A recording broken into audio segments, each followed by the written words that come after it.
Gotta catch 'em all? Or how about find and hatch 'em all? Move aside, Pokemon, because Voidling Bound is here to reinvent the creature collection genre. You'll step into the boots of a space wrangler to collect and train monsters, but it comes with a twist that'll make this game your new addiction. In the creature collection genre, you have primarily the turn-based combat system of the mainline Pokemon games, and Pal World's even recently taken a more active approach, with real-time action between your character and pals.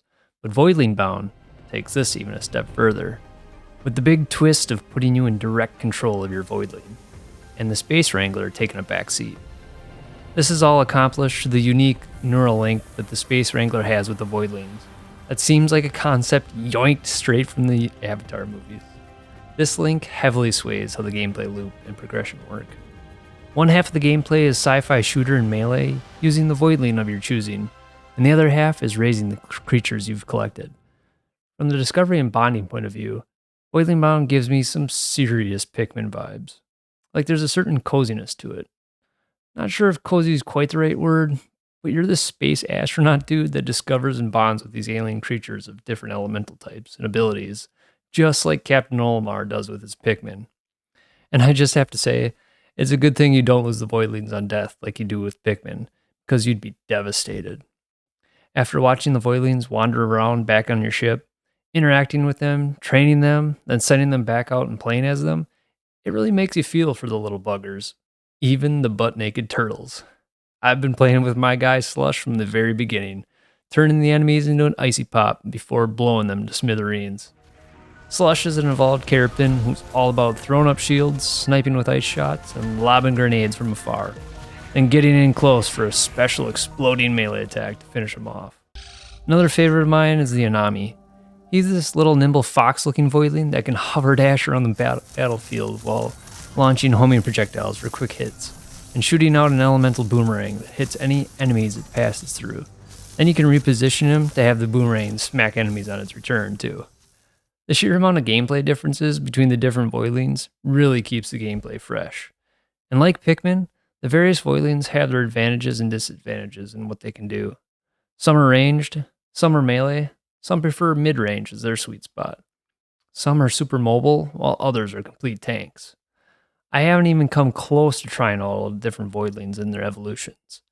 In each evolution, it changes how a Voidling's abilities function.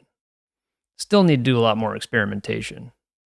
While out on missions, you'll have certain objectives. You'll also snag some Voidling eggs, mutagens, and research points as the main resources to bring back to the ship. This is where your mind is flipped back into your Space Wrangler body again to wander around the ship and interact with this surprisingly deep progression system. There are some upgrades for the Space Wrangler that you can grab from the stoic Captain Rachel, but most upgrades are just for various parts of the ship. You have the disgruntled genius scientist Leon in his research lab for Voidling upgrades and mutagen evolution.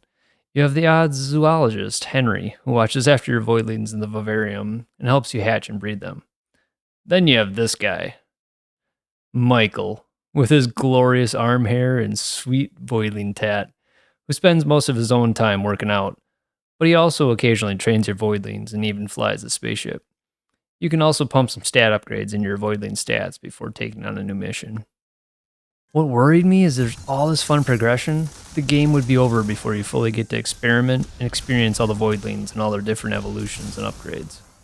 And that worry came to be when I clocked in around 10 hours for the campaign. But luckily, what I wasn't expecting was there's endgame content. You unlock this place called the Abyss, and you take on these new missions called Void Strikes, under a new game structure than what the story campaign had. The Abyss really opens it up to give you more time and fun with the game. Plus, the customization and build variety is even more engaging towards the latter part of the campaign when you unlock the splicing station, and with the additional upgrades you can find in the Abyss. But I'll leave that up to you to discover these things for yourself, so I don't spoil anything. The story of the campaign was nothing special, but the focus is really on the Voidling to mission loop.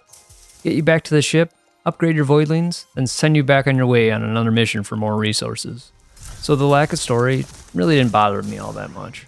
But it would have been cool to get something a bit more interesting though, to match the rest of the game's depth that it has.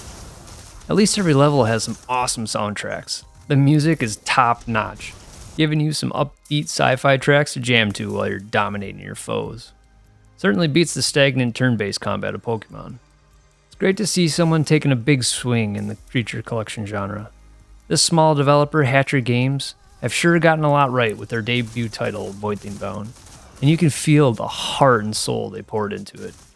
Definitely all comes together in an addicting package that's hard to put down. What are you thinking about Voidling Bound? Have you been playing it? Are you on the fence about it? Are you planning on picking it up now? Let me know your thoughts down in the comments below. Thanks for watching, and until next time, keep on gaming.